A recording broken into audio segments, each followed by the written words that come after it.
रांची में road show हुआ। Road show के साथ साथ आज पलामू में भी जनसभा हुआ। पलामू के साथ साथ गुमला जिले के सीसई में 1952 से इस देश में चला आ रहा है। झारखंड में जो निर्वाचित सभाएं हुई उसके पहले देश के कई जगहों पर जो भाजपा की निर्वाचन सभाएं हुई उसमें एक समानता देखा गया भाजपा का। 2 चरण के चुनाव के बाद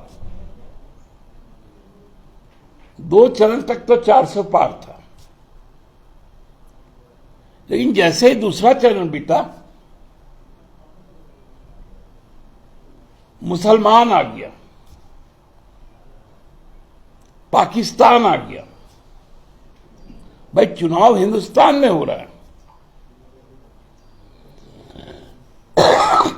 चुनाव हमारे भारत गणराज्य का हो रहा है। यहां पर पाकिस्तान कैसे कोई मुद्दा बन जाएगा? अब अमेरिका में चुनाव होना है इसी साल, वहां पर भी बहसें हो रही है। डेमोक्रेट और रिपब्लिकन अपनी अपनी बात कह रहे हैं। वो किसी देश को नहीं ला रहे अपने निर्वाचन में। आज तक भी जो चुनाव हुए उसमें हिंदुस्तान की तरक्की, हिंदुस्तान का मजबूती,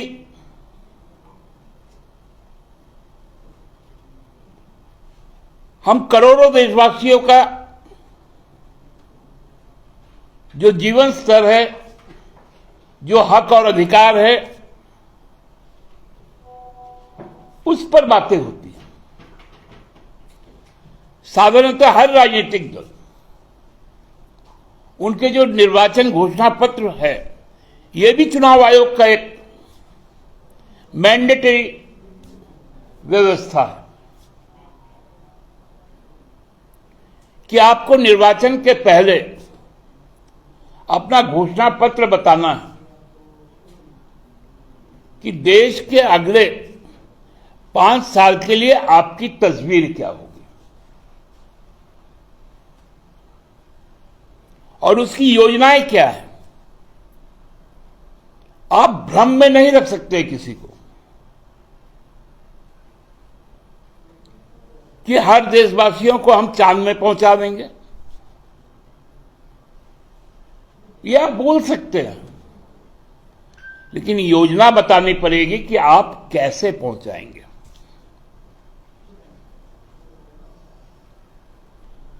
लेकिन यहां पर भारतीय जनता पार्टी राजनीतिक तौर पर इतना खोखला हो चुकी है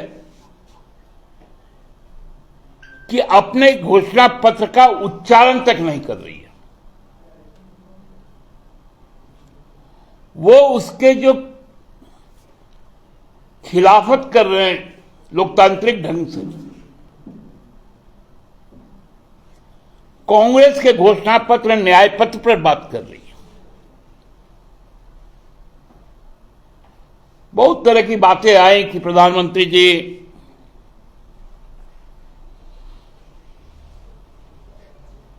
कितना पढ़े लिखे हैं नहीं हैं, उस पर हम लोग नहीं जाना चाहते,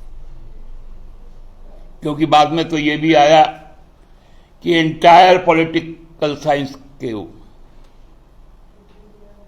हमको लगता है अब उन्होंने एंटायर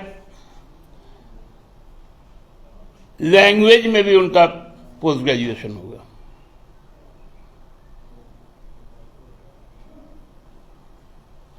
हम लोग तो पॉलिटिकल साइंस पढ़े, आज तक तो एंटायर पॉलिटिकल साइंस। हाँ, हिस्ट्री में तो होता है कि ancient history, medieval history, modern history, लेकिन पॉलिटिकल साइंस में जितना मुझे समझ है कि उसमें एक सब्जेक्ट रहता है comparative studies of the constitution and democratic process.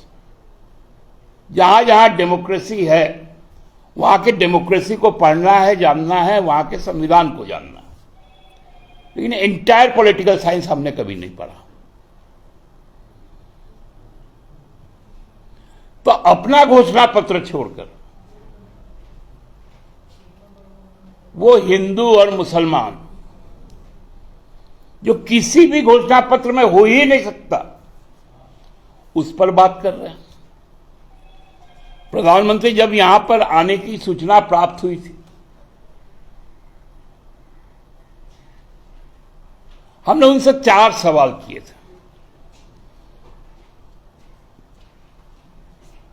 वो उन 4 सवालों को भूल गए। बरगलाने लगे कि आरक्षण समाप्त नहीं होगा, कोई छीन नहीं सकता।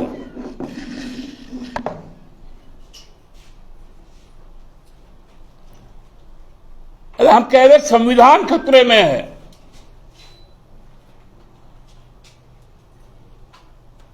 देश का लोकतंत्र खतरे में है। देश में अन्याय हो रहा है।